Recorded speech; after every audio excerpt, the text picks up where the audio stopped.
Guys आज की ये वीडियो आपके लिए बहुत ज़्यादा इन्फॉर्मेटिव होने वाली है, क्योंकि आज की इस वीडियो में मैं आपको बताऊंगी कि किस तरह से आप सी सेक्शन डिलीवरी के बाद जो ज़ख़म होता है उसको बहुत ही आसानी से और चंद दिनों में उसको आप ठीक कर सकते हैं। गाइज़ ये जो सी सेक्शन का वाउंड होता है ये बहुत ज़्यादा पेनफुल होता है, इसलिए इसका जल्द ठीक होना जो है बहुत ज़रूरी है। इस सिलसिले में बाज़ जो डॉक्टर्स हैं वो आपको ये रिकमेंड करते हैं कि आपने सुबह शाम घर जाके स्पिरिट से साफ़ करके और ज़ख़म को खुला छोड़ देना है। लेकिन हमें ऐसा नहीं करना चाहिए, क्योंकि अगर हम ऐसा करेंगे तो हमें चलने फिरने में मुश्किल होगी और हमें पेन भी होगी। इसलिए 1-2 हफ़्ते तक उस ज़ख़म पर हमें बैंडेज ज़रूर करनी चाहिए। और इस सिलसिले में डॉक्टर्स जो हैं वो जब हम डिस्चार्ज करते हैं तो पेन किलर भी देते हैं, ताकि हमें पेन फील ना हो। और आहिस्ता आहिस्ता क्योंकि ज़ख़म ठीक होता है उस अरसे के दौरान जब तक वो हमें ठीक नहीं हो जाता तो हम वो पेन किलर यूज़ करते रहें। लेकिन पेन किलर जो है उसको हम यूज़ करते हैं तो उससे हमें बहुत ज़्यादा पसीना आ जाता है और उससे हमारे मैदे पर भी साइड इफ़ेक्ट होते हैं। इसके अलावा डॉक्टर्स हमें एक और टैबलेट देते हैं जो कि ज़ख़म ठीक होने वाली टैबलेट होती है, लेकिन फिर वो ये भी रिकमेंड करते हैं कि आपने इसको सिर्फ 1 वीक यूज़ करना है। तो गाइस आज की इस वीडियो में मैं आपके साथ अपना पर्सनल एक्सपीरियंस शेयर करना चाहती हूँ कि किस तरह से बगैर पेन किलर यूज़ किए मैंने उस ज़ख़म को हील किया। क्योंकि मैं खुद मैदे की पेशेंट हूँ और मैं पेन किलर ज़्यादा यूज़ नहीं कर सकती, तो क्योंकि मुझे पेन किलर खाने से बहुत ज़्यादा पसीना आ जाता था और मेरे मैदे पे भी इस पे के साइड इफ़ेक्ट हुए थे, इसलिए मैंने उसको छोड़ा। और अब मैं बताती हूँ आपको कि किस तरह से मुझे ये ज़ख़म हील करने में मदद मिली। गाइज़ ये जो सी सेक्शन डिलीवरी का मरहला होता है ये बहुत ही ज़्यादा पेनफुल होता है। जब डॉक्टर्स आपका ऑपरेशन करके आपको छोड़ देते हैं तो उस टाइम आपको बहुत ज़्यादा पेन फील होता है, और जो ड्रिप आपको लगाई होती है उसमें पेन किलर इंजेक्शन तो होता है लेकिन वो बहुत ही स्लो होती है और आहिस्ता आहिस्ता वो काम करती है और आपको पेन बहुत फील हो रहा होता है, तो वो आहिस्ता आहिस्ता अंदर आपकी जाती है। तो फिर जब वो पूरी ड्रिप कंप्लीट हो जाती है तो आप रात भर जो है वो आराम से सो सकते हैं। लेकिन सुबह जब उस ड्रिप का असर ज़ायल हो जाता है तो सुबह आपको बहुत ज़्यादा पेन फील होता है।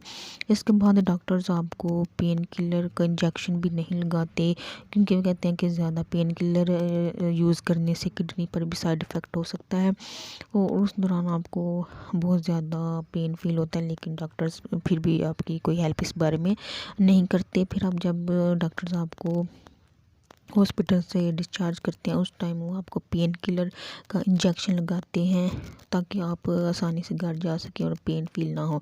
इसके साथ फिर जब आपको वो टैबलेट्स देते हैं जिसमें एक ज़ख़म ठीक होने वाली टैबलेट होती है और दूसरी पेन किलर होती है। तो मैं बताती हूँ कि किस तरह से मैंने पेन किलर खाए बगैर अपने वाउंड को हील किया था। मैंने सबसे पहले मैं ये करती थी कि उस ज़ख़म को स्पिरिट के साथ साफ़ करती थी, उसके बाद उस पर ट्यूब एक लगाती थी जो कि ज़ख़म ठीक होने वाली एक आम सी ट्यूब होती है और किसी भी मेडिकल स्टोर से वो आसानी से मिल जाती है। इसके अलावा अगर कोई जल जाए या कोई स्किन इन्फेक्शन हो तो उस पर भी वो लगा सकते हैं।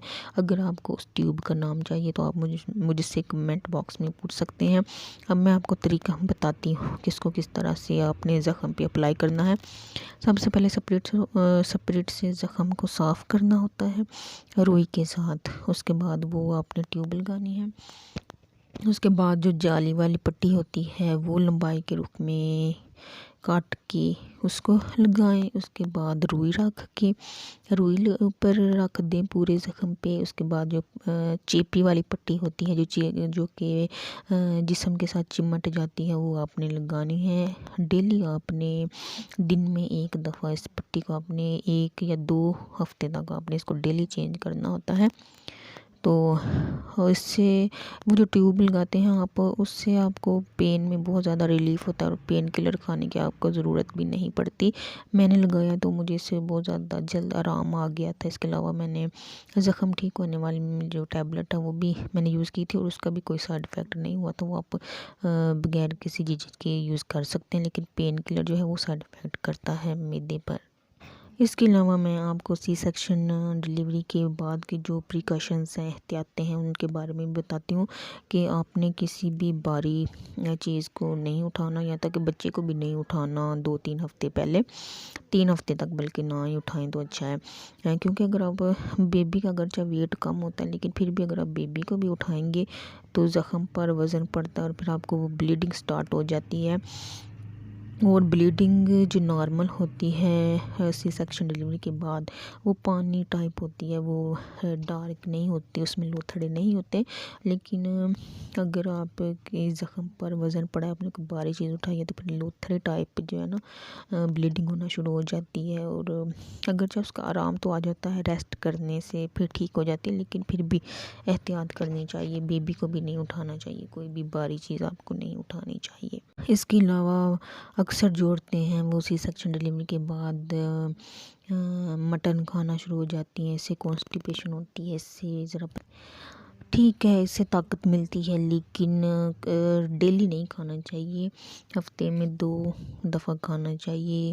क्योंकि कॉन्स्टिपेशन एक दफ़ा जब स्टार्ट हो जाती है, फिर आप चाहे ना भी इस तरह की कोई चीज़ गोश्त वगैरह ना खाएं, तो फिर भी कॉन्स्टिपेशन आपको रहती है। इसके अलावा गर्म तासीर वाली जो चीज़ें हैं, जिस तरह और घी है और ये नट्स वगैरह हैं, इनसे भी थोड़ा परहेज़ किया करें, कम खाया करें, लेकिन कम खाया करें, क्योंकि फिर मैदे में गर्मी हो जाती है, गर्म मेडिसिन्स भी यूज़ करनी होती हैं, तो फिर ज़्यादा हेल्थ इश्यूज़ क्रिएट हो जाते हैं। इसलिए फ्रूट्स भी खाएं, और सबसे बड़ी बात है कि पानी ज़्यादा पीना चाहिए, क्योंकि पानी जो है ना, अगर हमको गर्म चीज़ खा भी लेते हैं, उससे पहले पानी पीते हैं बाद में, तो फिर गर्म चीज़ का असर नहीं रहता, वो मैदा साफ़ हो जाता है और हीट